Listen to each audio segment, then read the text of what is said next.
What's up, guys? Episode 18 of the Midwest Angler Podcast. You know the drill. I'm Scott Sturman, joined by Matt Deitch.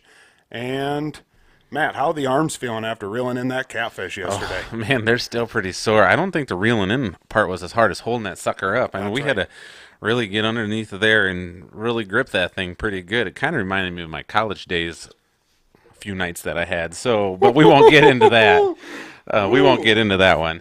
Wow. Yeah.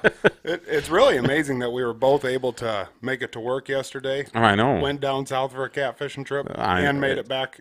Both go to work this morning. It's really crazy, you know, and there's no way. We have some people saying photoshopped, and I don't see how it was photoshopped. I mean, we caught that sucker. I wonder if they think I look skinny in that picture. I if think that's that's what kind it of threw them is. off. But when Yeah. you got that big of a fish in front of you, you're always going to look skinny. Exactly. Yeah. Sorry to the haters, but Yep, the Photoshop police out there. yeah. We'll do a better job next time. Yeah. So spring's here. The car fell through at West Okoboji. It is. That's always the official sign, kind of, that it's almost ice out and ready to go. Yep. For a lot of people that don't know what that is, over on West Okoboji in northwest Iowa here, they always put a car out there on the ice. Obviously, they take all the environmental hazards out of it and everything like that, but they put that out there, and they always have a competition. A lot of places do over there of when the car is going to fall through the ice. And this morning, I saw something on Facebook where they're like, "Oh, it's starting to go," and so I put on the live webcam they have on there, and the right side tires were down in there, and it was crazy. And yeah, probably about 3 hours later, it was completely gone. Yep. And on Saturday, I had gone over to Lake Pahoja, and there was still some ice on Lake Pahoja. Got a text today that that's completely gone. Ice free. I like that. I like that word. Yeah. Ice free. Those I- two words together. I guess if we're not going to be able to ice fish, we might Yeah, as you well might be as well. ice free. We might as well get to it. Yeah. Silver Lake, that's partially still has some ice on it. From reports, the east and west Okoboji, I think the north end of east Okoboji, it looked like it was open, kind of south of the spillway there, and the rest of it still has a lot of ice on it. But we're going to have rain the next couple days. And it's supposed to be 60 this weekend, so Yep. I'd say that's going to take a toll on it pretty fast. yeah, it's always crazy how west is the last one to ice up, but it's always the last one to get the ice off of. Seems like that just it takes longer for that to form ice on it, and then for the ice to leave, it takes longer too. Do you think does that have something to do with being a deeper lake? I'm sure therefore it holds has the temperature a little bit more. Probably something like that, because I know there's been times where a few years ago I was on East Lake with my boat, and West Lake still was covered with ice. Really? Yeah, and they're connected, so I don't. Again, we're not scientists or anything like that, or We dabble. aquatists or We something dabble. Like that. We do, sometimes, yeah. but Oh yeah. I don't know if I'd ever trust us, but we dabble. I'm a doctor. I'm just not licensed. That new commercial just got reinstated. I haven't seen it. Oh yeah, No. he's an okay doctor. Yeah. Just an okay. No, but yeah, maybe get out this weekend, try to do some fishing someplace. I don't know Yeah. what we'll do, but See where the road takes us. I've got the itch. Yeah, maybe just throw some waders in the back end of the truck with a couple of rods and just see what we can go find along some shorelines and see if some of the walleyes are looking to play, or northerns or anything like that. I really got the hankering to catch a big northern. Like, Yeah. I don't know. I want to catch a big northern. This is the time of year to do it. Yep. Just I- right I- off the ice out. I've been down fishing at the river the last a few times in the last week. Yeah, just not happening yet. Water's still really dirty. I've been trying to fish some of the creeks that have been leading into it, hoping that with the higher water, the dirtier water, that maybe some of the fish would be up in them creeks. And yeah, I don't know. Either I'm just not in the right spot, or they're just not willing to bite. So whatever. Yeah, it's always so tough too, because you want a slower presentation, but we all know what slower in the river ends up as is getting snagged Yep. and losing a jig and A stuff. lot slower So because you're retying. yeah. So, another exciting thing, we got a little new backdrop tonight. Yeah. Spring turkey's coming. Yeah. We're fishermen, but both of us are also turkey hunters. I was today when I was getting set up, I was like, golly, you know what we should do? put the turkeys behind Spring us. So, Thunder. yeah, something a little bit different. Yeah, all those been shot on public land, and Yep. me and my son. So, That's pretty cool. yep. No, it's like you said, it's here. It's time to do some spring fishing. Well, actually the guys up north are still ice fishing at some places. Yep. They're getting their late ice in now, like we were a couple weeks ago. I see the Rainy River is open. Guys have been getting out there with their boats and catching some big walleyes. Down south by Sioux City, I think, in that area, that's opened up a little bit. I think guys have been doing pretty good down there. Pickstown and, Yeah. and whatnot down that way. But I saw Chamberlain opened up, I think today. Did it? That's wide open, but they said flowing pretty fast. Yeah. And still some chunks of ice in there. Be careful if you're out that way and gonna do that. But yeah, I don't know. Well, yeah, the one nice thing about it, this nice cold water is that when you're catching fish, it's good eating. Good eating fish. Yep. I mean, before we get into the hot summer months, you might as well bring a few home for the frying pan. Like we always say, remember to practice selective harvest. Just because the limit is a certain amount doesn't mean you have to keep that amount to have a successful trip. You can catch and release a bunch of them, especially some of the bigger ones and some of the small ones, and keeping those mid-range lengths for a lot of different fish. Yep. What's your favorite way to cook fish, Matt? There's a lot of different ways that we do it, but I think my favorite is baking them. Really? And that's just, taking the fillets and I'll season them. There's a lot of different times I'll season with different things.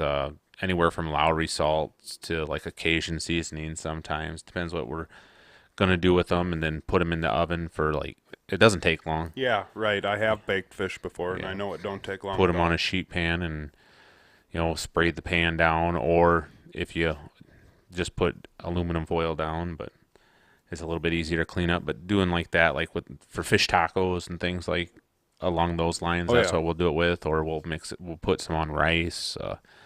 So yeah, I'd say baking is probably one of my favorite ways to have it. How about you? Well, hold on one second. All right. When you're doing the bacon, what do you set the oven at?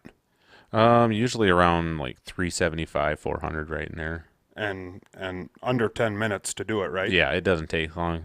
Keep an eye on it as soon as it Watch when starts, it turns white and starts Yeah. curling up a little bit. or if it starts to flake, if it's a bigger piece or something like. Yep. No, mine would be frying with Yeah. the beer battered shore lunch. Oh yeah.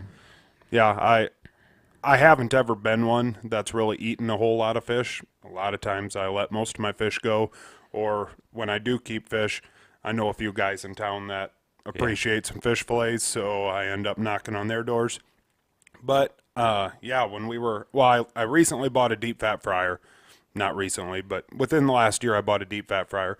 And then when we were out in the Black Hills and we got on them bluegill, and yeah, we made that shore lunch back at the cabin, I really fell in love with that. So actually a week or two ago, me and some friends across the road got together and made some of that, and yeah, I enjoy it. I think everyone else thought it was pretty good too. Good. So my wife, on the other hand, she likes fish that you buy at the store in the box, Van Camps. Oh And it's man, like, the old come frozen, on.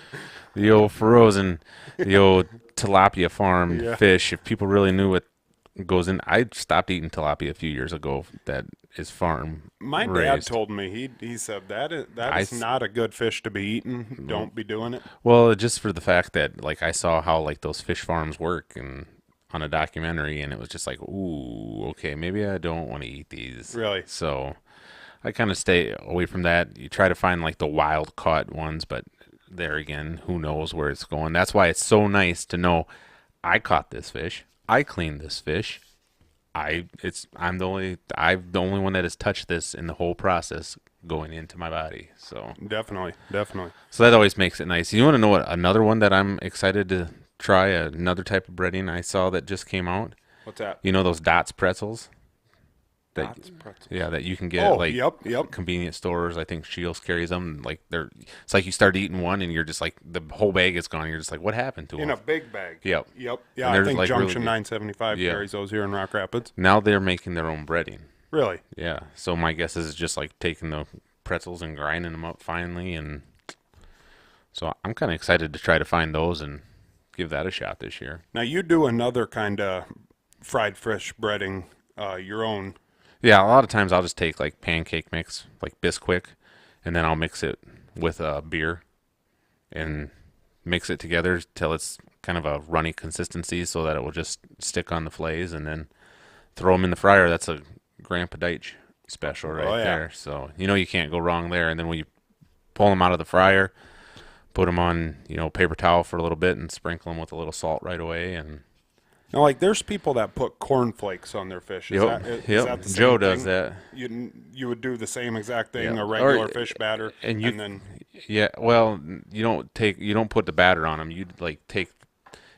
Dip your fillets in flour first, and then an egg wash, and then they will put it on. Like, you can do potato chips, you can do all kinds of different things. Doritos. Oh yeah, you could do Dorito fish. I know you. I mean, if you want to go nacho cheese, if you want to go Cool Ranch, but I mean Doritos. There's umpteen thousand different flavors of them now, so you could get real wild. Yeah, You could do Pringles. Look at those Pringles commercials where they mix and match all those ones. Maybe you could crumble up some Pringles. Yeah, I'm gonna have to really think about this. If I'm going Doritos, I'm going regular nacho cheese. I'm not a ranch person, and all We might the have other... to try that now. We're gonna have to. Yeah, there we go. We're gonna give that a shot one of these Midwest nights. Angler Restaurant coming to you downtown Rock Rapids, serving you fresh fish on the daily. Lately, I've been doing is I've been mixing panko breadcrumbs and cornmeal together and seasoning them, putting a little bit of seasoning in there in a in a Ziploc baggie and mixing it all together. And then again, I take my fillets dried off, put them in the flour, into an egg wash, into the bag, and mix it all together, and then just pan fry them. So I think we've got an overachiever here. For those of you that don't know Matt and Emily, you need to get them on Snapchat, because I'll be sitting over here on my couch eating Tombstone pizza, and all of a sudden I get a Snapchat from Matt and Emily. And that's all Emily. That's not me. Every once in a while, I'll come in there and try to take her glory, but I'd say 98% of the time, it's all her.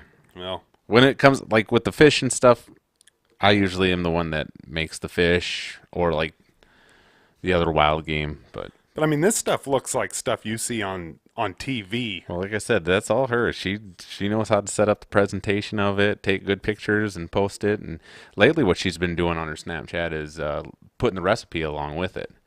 A while back, she did have her own little blog that she would blog a lot of her meals on, and Really? that was quite a few years ago. And you get busy with stuff, and it's always pretty Solo ensembles and solo ensemble day coming up. So kids, if you're watching this or listening to this, you can listen to it later. Practice those solos right now for band, and then I hope that was a trombone. Yeah, I don't know what I was doing there. That was bad. I think I had the wrong hand going and probably looked awkward on the screen. Yeah, that was a mess. Before I did leave the house tonight, though, I asked her, "You got any topics for us to cover?" And she started going off on, this wine right here pairs really well with fish. And I was like, "You're just talking right over my head right now." So Both of our heads. yeah, so maybe one of these times we'll have to get her on here, talk to her a little bit about all her cooking and which wine to have with which fish. Maybe I don't know. Top 3 recipes. Yeah. Oh yeah. Yeah. Well, that's another idea too. We'll dive into that on another day. Yeah. That's on another episode. Yep. No, before we started this podcast, I was saying to Matt something, I don't know, we'll have to work out the fine tunes on this one, but I said to him, what I'd really like to do this year is try to see how many different species of fish we could catch in 1 year open water. And I went and looked, and I believe Iowa Master Angler Program honors 42 different species of fish. So I'm assuming that we have right at, I mean, Right in that we've range. got a lot more species of fish than that, when you take all the little creek chubs and everything else. Yeah. But I mean, yeah, we want to catch 42 real fish, anything from carp to bullhead to catfish, bass, everything. I don't know. I don't know what a realistic number on that. A decent goal that is achievable but not easy. I don't know if 20's out of line, and we don't got to limit ourselves to just Iowa.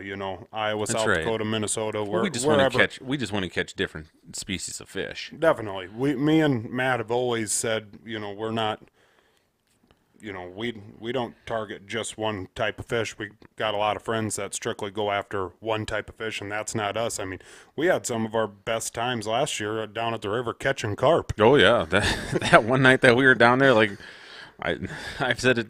People probably thought, "What are these guys on? What are they drinking?" Because we were stumbling around in the rocks and we're laughing and having a fun old time. You're down in there, crocs deep, Crocs deep, trying baby. to catch those carp. But that was a awesome night that night. That was a lot of fun, and then I took the kids back. I think I brought Jeremy Kay over there one Yeah. night to catch some carp, and that's fun. I don't care what anyone says. Yeah, that is and fun. and then there was some other people that were just down there, and a few nights later too, when we were back down there, hey, you mind if our kids try to catch someone? Yeah, bring them down here. We Definitely. want to try to get them on them. Yep. I mean, there's nothing. Those kids don't care what's on the other end of the No. line. You hook into a 5-pound carp in that current. Oh man, Yeah, it's a workout. Not like a big catfish, but no, but it's still. I'm talking still like the fun. big catfish Well, from not like yesterday. well, yeah, I know, but that one, whew, I still, like you said, I could hardly sleep. I was having nightmares of that thing. Yeah, I believe that. Caught it just north of town, Eric Borman's pit. That was good. No, but No, that's what we're gonna try to do. We're gonna maybe try to challenge some of you guys to do it. yeah, I Get don't out know. there and try to catch some different species. We want to see them. Post them on our Facebook page, on our Instagram. Tag us in them if you catch something that's unique and out of the ordinary. Up in northern Minnesota, I think now, or in Minnesota pretty soon, the suckers are going to start running. I mean, we don't see a lot of the sucker running around here, and you see them sometimes, but you catch some big ones of those. Share them with us. Show them. We want to see those things. You're catching big catfish, small catfish, anything. It doesn't just have to be proud anglers or master anglers or anything like that. It's just we want to see unique fish, different species, and all that. With kids. Yeah, kids is always a bonus. Yeah, It's if you always got fun. If you got a young kid that's catching some fish, send us a picture. Yeah, definitely get those kids involved. Get them out there. Get them off the couches. Get them outdoors doing different things. You see there's all kinds of things to explore when you're down there at Definitely. whether at the lake or the river or wherever you're at. We've said it before on here. I love seeing kids riding around in town with their bikes and they got fishing poles strapped to their backs or Oh, on their yeah. handlebars. Or there's a few kids in town I think that even have their mopeds set up where they got some rod holders on their mopeds and There used to be that kid in town that had like that converted. It was like a little Oh, trailer yeah. on the back that should be for babies or whatever, and he had it converted to hold a tackle box Yeah, and a 5-gallon pail, and hauling all of his fishing was gear awesome. down there. That is, I Yep, mean, there's kids at school that talk to me about it all the time. And the other day, my neighbor, I came driving out of the alley, and he's over there with his bait caster flipping on his yard there, practicing his flipping. So that's just great stuff to see. you bet. Who do you got in the classic this weekend? The classic's over. Oh, man. no, I got Odd the Defoe, elite, Jacob the Wheeler. elite, the elite series. Who did I say? Micah Frazier, I think I said, is who I'm going with. Yeah, I got Micah Frazier, Brandon Lester, Bill Lowen, no Dollar Bill Lowen, Brock Mosley, and Skylar Hamilton. That's who I'm going with this week. I don't know. I was kind of stumped on Hartwell. I know, like, they talked about the guys from Canada were kind of dark horses or favorites, actually, for people to kind of keep their eye on. But these are the guys that kind of stood out to me right here on like you said, Lake Hartwell down in South Carolina there. Same lake where Troy Dede fished in the Bassmaster Classic, past guest. Yep, our buddy Troy Dede.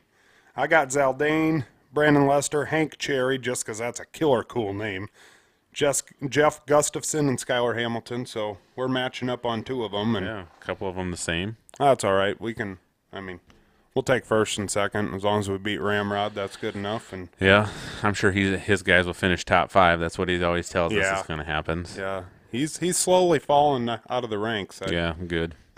I don't feel bad for him. Shout out to Ramrod. He's down in Nebraska somewhere with the Army, and Yep. Shout out to Ramrod. I'm going to be done picking on you here for a second. Yeah, working hard down there. Yep. But yeah, that's this weekend. So make sure. I think Wednesday night you got to have them set by midnight on Wednesday night because the tournament starts on Thursday morning. We shouldn't have. We shouldn't have told them who we got. Well, I know they can still, but they can go in and see who we have. You can click Can on. you really? Yeah, you can click on other people's names to see. Really, who I they didn't think have. that you could until the time of the actual tournament, but I must be wrong on that. Well, maybe not until the tournament starts. Then. Well, if Ramrod ends up with the exact same guys as us, we know. He what's usually going on. does anyways. That's why I thought that you could because I clicked on mine the one day and I clicked on his and I was like, they're like identical. Is he just copying every? It's just like, holy bucket! Somebody give us a different test so he doesn't copy off of mine. No, but yeah. Otherwise, I don't know if you got anything else. Like make sure with the open water season starting now, make sure you have all your licenses renewed. You don't want to get out there opening day and get pulled, get checked and you've totally spaced it out and forgot to get your license. Start getting all your gear ready so it's ready to go. Get your boats all ready. Don't wait till the first time you have it running is down at the boat ramp. Yep, because you're gonna have a mess then. Yeah, because it's inevitable. Then you're gonna struggle to get it running, and You're gonna end up on a Facebook video where Yeah. somebody's making fun of. I used to be one of those people that used to kind of get a little like, oh, here comes these people. That time of year, you see those memes on Facebook and all over, and it's just like, somebody told me the one time, I actually think it was Jay Graves, says, we were all there before. Definitely. Be definitely. patient with them.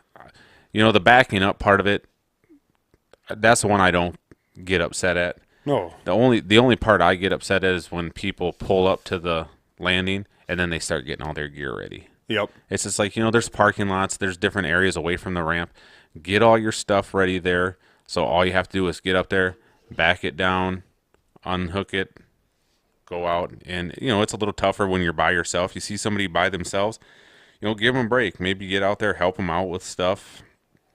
I mean, be patient. We're all in it together. Like I said, she's been working on backing the trailer down the last couple years, and when there's nobody around, it's nice. She can get it real good, but then, just like anybody, all of us do it. You get nervous, other people around. The biggest thing is just go slow. If somebody is there, don't start getting in their ear because then it's going to get even worse, and you're going to stand there and wait longer. Help them out if you can. Yep. And some of those small trailers with the small boats, like if Oh, yeah. you've ever backed in a jet ski, holy smokes, is that a mess? Yeah. I mean, you start backing up and you can't see anything out of your rear view mirrors, and all of a sudden, when you finally do see your jet ski coming out of the side, Yeah. it's too late. You're going to have to go back forward, and that's tough. I don't care who you are. The only person I know that could probably do it is Alex Otters. Well, and there's some people that are just like my brother Mike. He backing the trailer down. It's just Really? go. I mean, I will say Ramrod is pretty good at backing the trailer down. He did that last year when we come off of I don't know how, but when we were coming off of Silver Lake last year in that storm, he ran up there and backed her right down in. So Dusty Ramsey? yeah. Yeah, I was surprised too. I'm like, he's like, I'll run up and get the trailer if you want me to. And I was just like, I'm going to be standing out. I'm going to be sitting in this boat. It might fill up with water by the time he gets the thing backed in. But no, he backed her right Old in. Ram. Old Ram. And that was just a trailer. And that's always the toughest part is the empty trailer, like you said, backing that down in. Well, good for him. Good for him. At least he's good at something. Hey, you said you weren't going to. Yeah, I said for a couple seconds. Oh, a couple seconds. Yeah, I think that was like back at the 18-minute mark. way back there. That was a long time. Sorry. That was before the time change. So, Yep. But no, yeah, like I said, just get all that stuff. There's good fishing to be had here pretty soon. Oh yeah. Just the best remember, fishing. like in states like ours, where there's only certain parts, like of Iowa, the Iowa Great Lakes, where there's seasons. Don't forget that the Iowa Great Lakes walleye opener does not open until the first weekend of May. So and make you sure. can't even be targeting them. Right, Like, you can't it's be not fishing that for you 'em. just can't keep them. You Right. can't even be targeting them. Right. And, if you catch one, immediately release it back into the water because, one nice thing is that our bass season never closes here. So here pretty soon when the ice is off of Spirit Lake and Okoboji. I will be going over there, going after the big smallmouth that are there, some of the largemouth and things like that. And then every once in a while, when you are targeting the smallmouth, you will catch a walleye, but just make sure that it's released right back in there. But other parts of like Silver Lake, lakes like that, there is no close season on walleye. So if you are out there early catching them, catch those big females, let them go, so they can reproduce and be in those lakes for years to come. And not just the big females, those mid-range females too, and males. Those are like the prime breeding stock, those 22 to like 26-inch fish right there. So Yep. And there's things that happen. Don't get us wrong. I mean, Oh, sometimes you hook one deep or something happens where it's not going to survive. Then Yeah, better than throwing it back Yep, in, knowing then- that full well it's going to die. then bring it home and Yep. clean it up. But and like you said a little bit earlier too, is there's a lot of older people in our communities and a lot of other people that might not fish that really enjoy eating fish. Don't ever forget to maybe bring some home and give them a couple fillets. Definitely. So yeah, I'm excited. I'm ready to get going. Like you said, we've been casting down at the river a couple times. You have, I've been once, and I know how to do it yet. You're always Yeah. worried. You're always worried.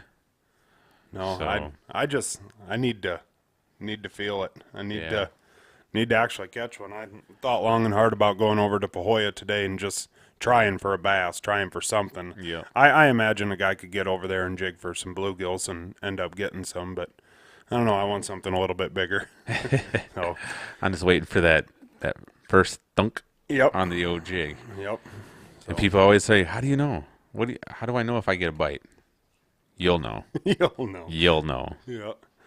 So, alrighty. Well, if we don't have anything else, that's the end of episode 18. Thanks for all the 18. positive comments about last week's Dice Yeah. Boys episode. That The was old Dice Boys. that Grandpa and my dad had a blast doing it. Grandpa's a celebrity now in the area, even more than what he was before.